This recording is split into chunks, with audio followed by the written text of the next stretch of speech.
अस्सलामु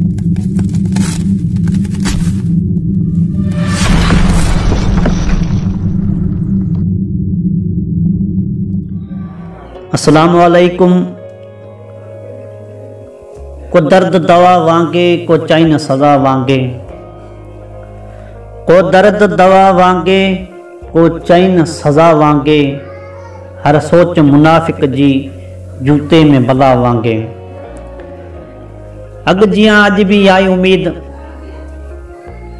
अवां दोस्त खुश होंदा। अज एक नई दिलचस्प मालूमाती वीडियो खणी अवां जी खिदमत में हाज़िर थियो आहियां। उम्मीद आहे ही वीडियो अग जियां अज भी अवां खे पसंद ईंदी।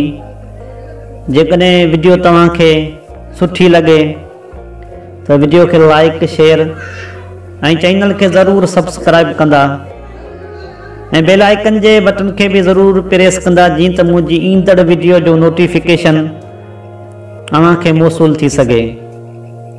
बिला ताख़ीर बिना टाइम वेस्ट कंदे हलूं था पंहिंजे अज जे मौज़ू जी तरफ़। सवाल नंबर पहिरियों, पाकिस्तान जो क़ौमी तरानो कॾहिं मंज़ूर कयो वियो? जवाब, पाकिस्तान जो क़ौमी तरानो अगस्त 1956 ईस्वी में मंज़ूर कयो वियो। सवाल नंबर ॿियो, पाकिस्तान जो क़ौमी तरानो कंहिं लिखियो? मुंहिंजो जवाब है पाकिस्तान जो क़ौमी तरानो मअरूफ शायर अब्दुल हफीज़ जालंधरी लिखियो। सवाल नंबर 2, क़ौमी तराने में लफ़्ज़ पाकिस्तान घणा भेरा आयो आहे?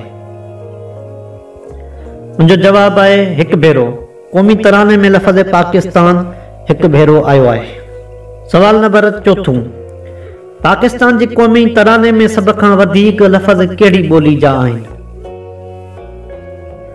मुंहिंजो जवाब है फारसी ज़ुबान जा।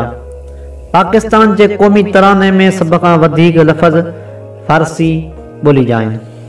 सवाल नंबर 5, क़ौमी तराने में केतिरा बंद ऐं केतिरियूं मिसराऊं आहिनि? मुंहिंजो जवाब है 3 बंद ऐं 15 मिसराऊं आहिनि। सवाल नंबर 6, क़ौमी तराने जी धुन कंहिं ठाही? मुंहिंजो जवाब है अहमद छागला। क़ौमी तराने जी धुन अहमद छागला ठाही। सवाल नंबर 7, पाकिस्तान जो क़ौमी झंडो सभ खां पहिरीं कंहिं ऐं किथे लहरायो? मुंहिंजो जवाब है पाकिस्तान जो क़ौमी झंडो सभ खां पहिरीं शबीर अहमद ओस्मानी कराची में लहरायो। सवाल नंबर 8, पाकिस्तान जो क़ौमी झंडो बैरूनी मुल्कनि में सभ खां पहिरीं कहिड़े मुल्क में लहरायो वियो? मुंहिंजो जवाब है फ्रांस में। सवाल नंबर 9, पाकिस्तान जो नालो कंहिं ऐं कॾहिं तजवीज़ कयो?